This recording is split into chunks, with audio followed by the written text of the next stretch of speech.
about long distance relationships and how do we make those work.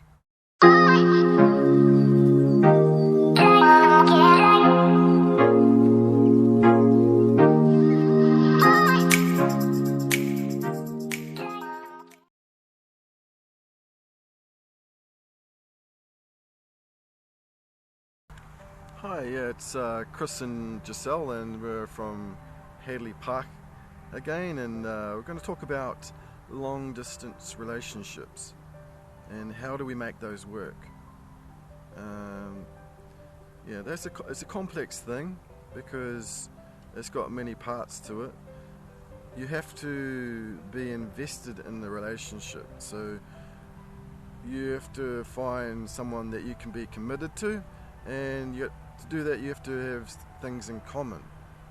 It can't just be a sexual attraction, because in the long term that's just not going to work. The relationship's going to get stale and boring because it's long distance, and you have to be able to find someone that you can talk to, chat to, and enjoy that person's company, whether it be from a distance or from a video chat. And I'm very lucky with Giselle. We can talk, and there can be silences, and it doesn't matter.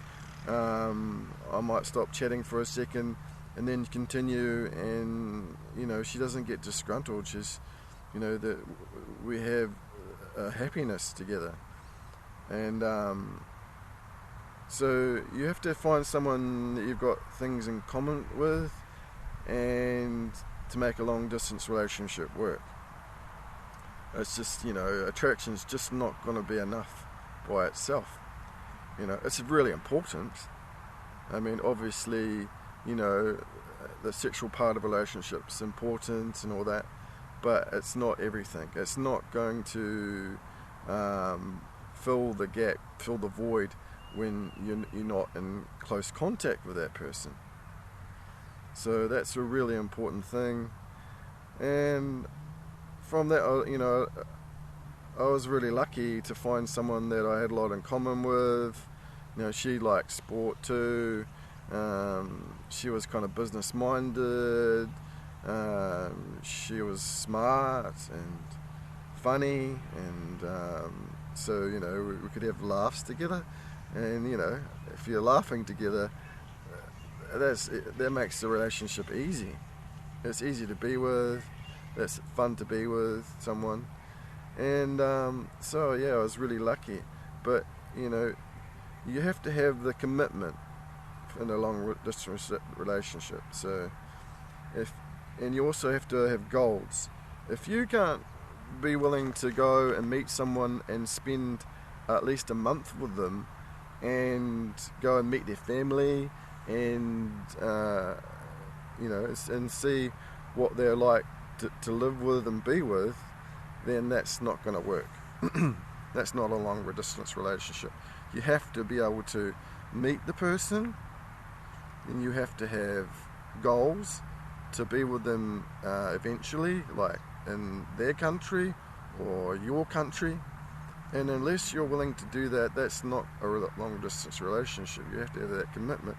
And to make it work, you have to have, at least 4 or 5 days where you're video chatting that person. It's not enough just to be chatting to them. They expect some FaceTime and commitment to the relationship, especially with a Filipina woman. They want to see your face. They want to see if you're happy or not happy. They want to, know what's going on in your life. They want you to explain, if it's your happiness and your unhappiness. They want to share your joys and your non-joys. They just want to know you. So you have to be committed, and 5 times or 6 times FaceTime a week at least, and be willing to have a goal to visit them and be with them and stay with them for a month. If you can't give them a month, that's just not enough time to know somebody, unless you're willing to go see them 2 or 3 times a year. for like 2 weeks at a time or something like that. You know, you have to be able to, you know, to have that commitment to be with them. Otherwise, you know, it's a waste of time to have a long distance relationship if you're not actually going to be with them and spend time with them, you know, in their own country. So, or bring them to your country. So unless you're willing to do that, I'd suggest you don't have a long distance relationship, because there's a lot of commitment. But if you're willing to do that, then it can work out, and it has worked out for me, and it has worked out for many others. So yeah, the key is commitment, and also things in common and goals towards being together. If you don't have those things, you're not willing to do those things, then the long distance relationship isn't for you. If you are willing to do those things, then yeah, long distance relationship is a real possibility, and it does work. That's Chris and Giselle from Hadley Park talking about long distance relationships.